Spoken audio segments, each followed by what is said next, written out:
Hi, Elliot Rodger here. Well, this is my last video. It all has to come to this. Tomorrow is the day of Retribution. The day in which I will have my revenge against humanity. Against all of you.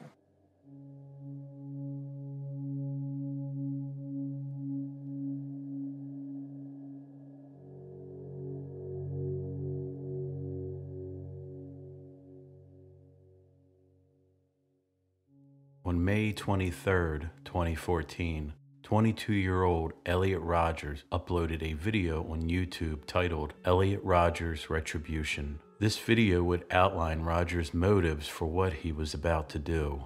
He explained that he wanted to punish women for the years of rejection and the men because he envied them. He would then go on to commit what would now be known as the 2014 Isla Vista killings. Elliot Oliver Robertson Rodger was born on July 24, 1991 in Lambeth, London, United Kingdom, to his mother, Lee Chen Rodger, and his father, Peter Rodger, a British filmmaker and photographer. By the time Elliot Rodger was 5, his parents, along with his little sister Georgia, moved back to California in the United States. By the time Elliot was 7 years old, his parents divorced, and a year later, much to Elliot's displeasure, his father would remarry. This would be the start of Elliot Rodgers' downward spiral. Elliot had a hard time fitting in wherever he went. His parents would move him from school to school, hoping to find a place where Elliot could succeed and fit in.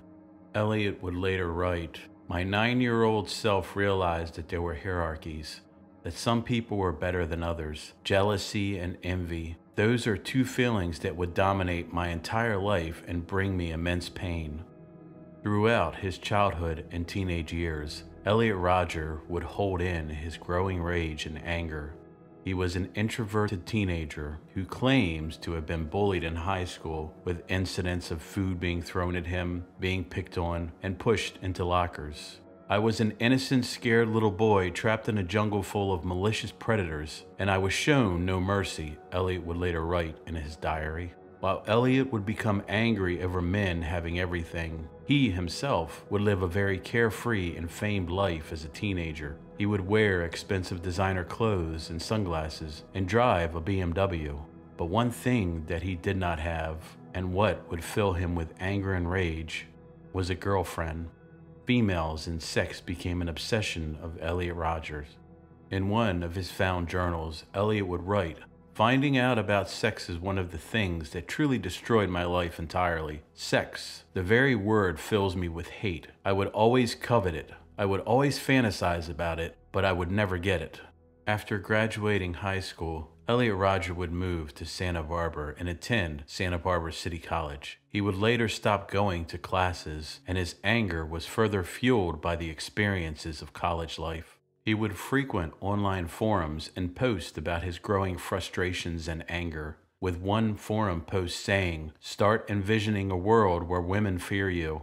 On top of his growing rage, Elliot Rodger became obsessed with losing his virginity, and his inability to have a normal conversation with a woman would only leave him frustrated and angry. Elliot finally reached a boiling point while attending a college party.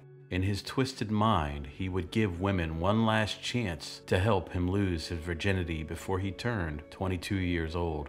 Girls at the college party ignored him, which only angered him more. At one point, Elliot tried pushing several women off of a balcony ledge, but a group of men intervened and shoved him off instead, resulting in a broken ankle. Elliot had seen many therapists during this time, but he was never formally diagnosed with any mental illness. This allowed him to legally purchase 3 handguns to use in his attack.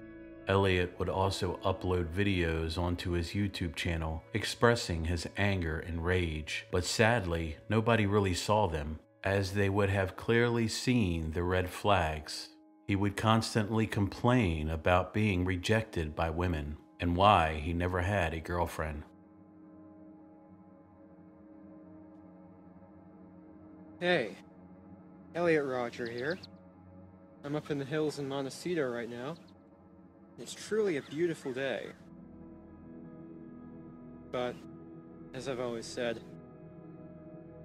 a beautiful environment is the darkest hell if you have to experience it all alone. And sadly, I've been alone for a very long time. I've been attending college in Santa Barbara for about 2.5 years now. In those 2.5 years, I've experienced nothing but loneliness and misery. And my problem is girls. There are so many beautiful girls here, but none of them give me a chance. I don't know why. I don't know why you girls are so repulsed by me. It doesn't make sense. I do everything I can to appear attractive to you. Dress nice. I'm sophisticated. I'm magnificent. I have a nice car, a BMW. Well, nicer than 90% of the people in my college. You know, I'm polite. I'm the ultimate gentleman. And yet, you girls never give me a chance. I don't know why. You know, I put a lot of effort into dressing nice. These sunglasses here were $300. Giorgio Armani. I'll put them on. See? Hold on. Car. See? Look at how fabulous I look.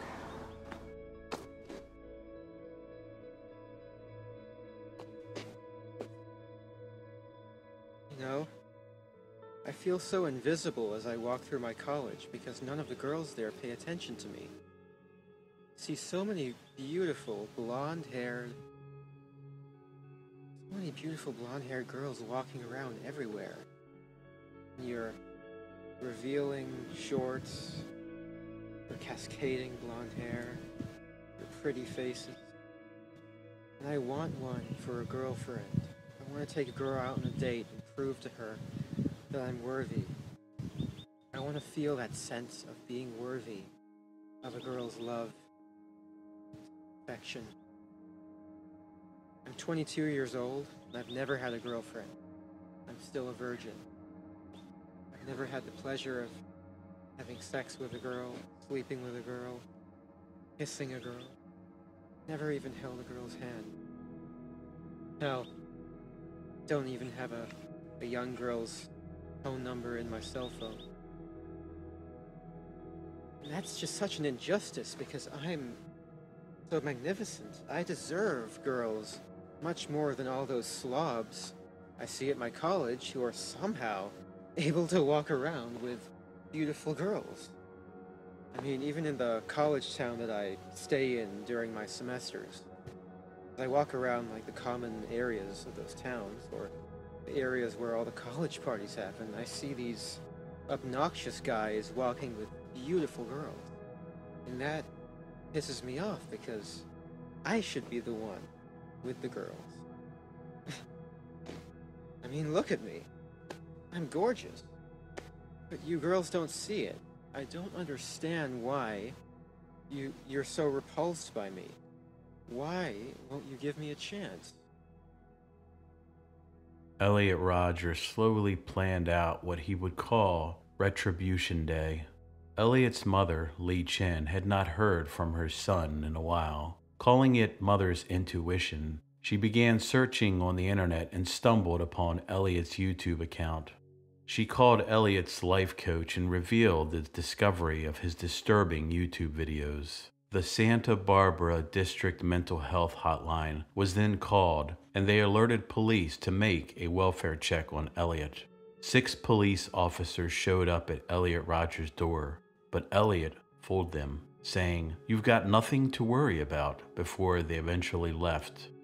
On Friday, May 23rd, in 2014, Elliot Rodger would set out on his endless rampage and kill 7 people, including himself. He would also wound 13 others.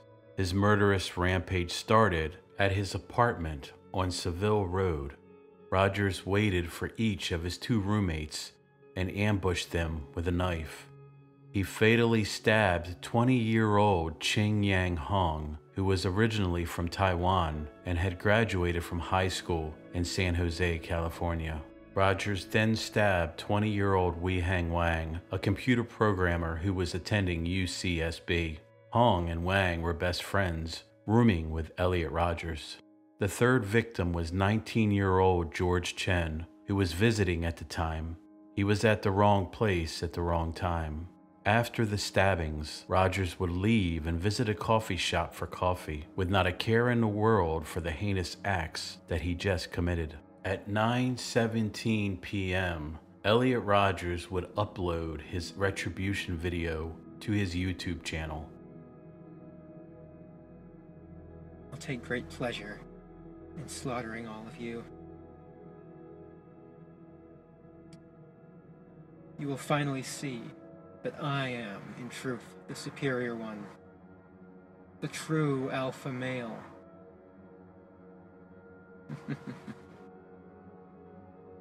Yes.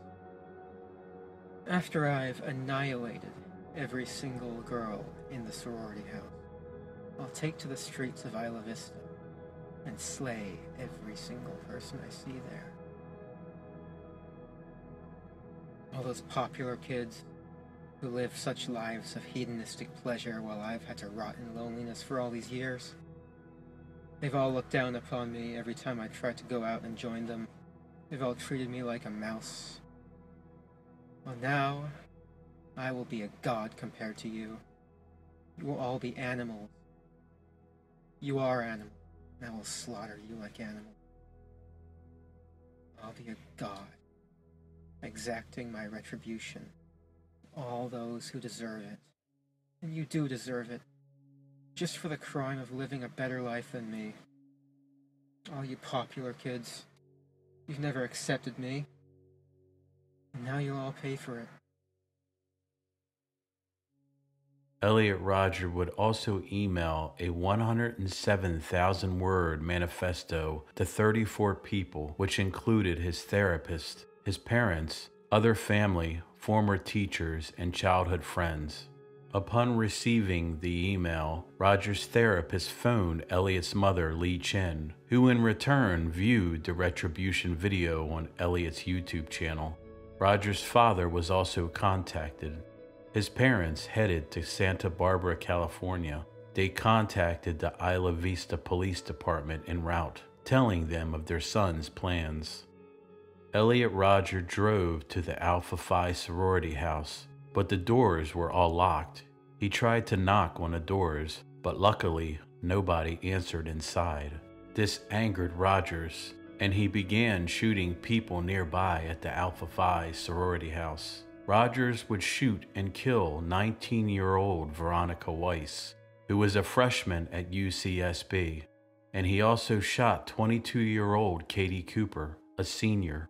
Both were members of the Delta Delta Delta sorority. He also injured a third person before fleeing the scene. While driving around Isla Vista, Rodgers began firing into a coffee shop on Pardal Road, then shooting into a delicatessen, where he struck 7 times and killed 20-year-old Christopher Ross Michaels Martinez.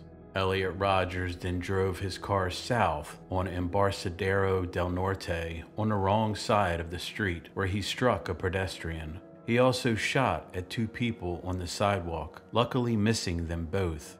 Rodgers then shot a couple that were exiting a pizzeria, as well as a female cyclist. He drove around shooting at, but missing people walking on the sidewalks. Elliot Rodgers then started shooting at a sheriff's deputy that was responding to an active shooter call, striking and injuring 2 other pedestrians.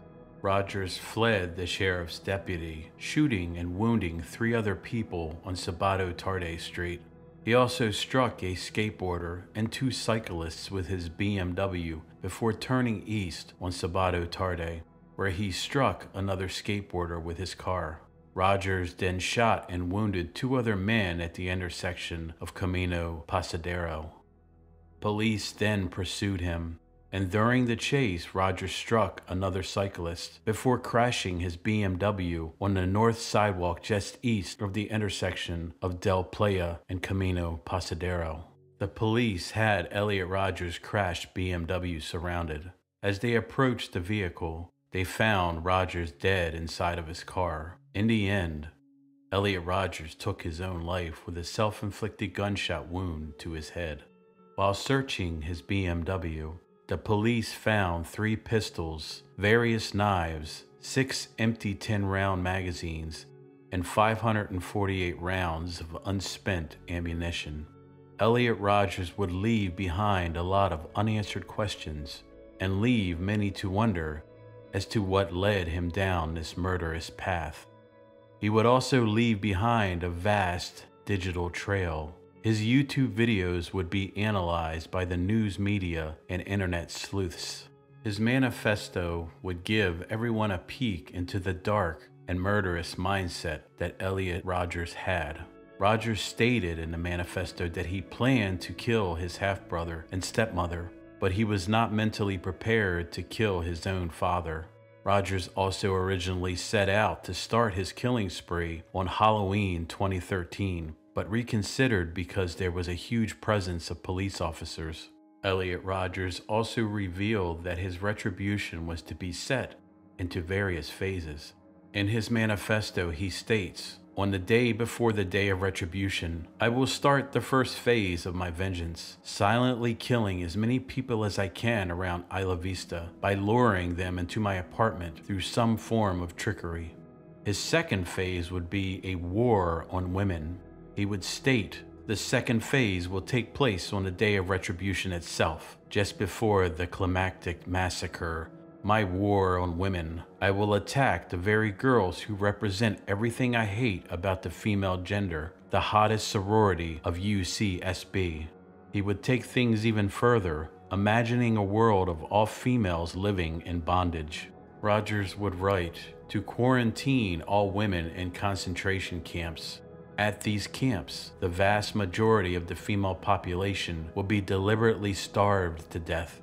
That would be an efficient and fitting way to kill them all off. I would have an enormous tower built just for myself and gleefully watch them all die." On some online incel communities, Elliot Rodgers is looked upon as a saint and a savior, and many incels believe that his actions were justifiable. If you are like an old school Generation Xer like myself and have no clue as to what an incel even is, the definition of incel is a member of an online community of young men who consider themselves unable to attract women sexually and are typically associated with views that are hostile towards women and men who are sexually active. Since the Elliot Rodgers shooting, it seems that the mainstream media is obsessed with 24-hour, non-stop mass shootings and serial killer coverage. After all, murder pays the bills and keeps the lights on. Some examples are Jack Davidson, who killed 5 people in August 2021. It is said that he was fascinated by serial killers and incel culture. And only recently, we have 28-year-old Brian Kohberger, who will soon be on trial for the Moscow, Idaho murders of 4 college students. Some believe that Kohberger had an incel complex that may have driven him to kill. Elliot Rodgers was not the first, and sadly, he will probably not be the last.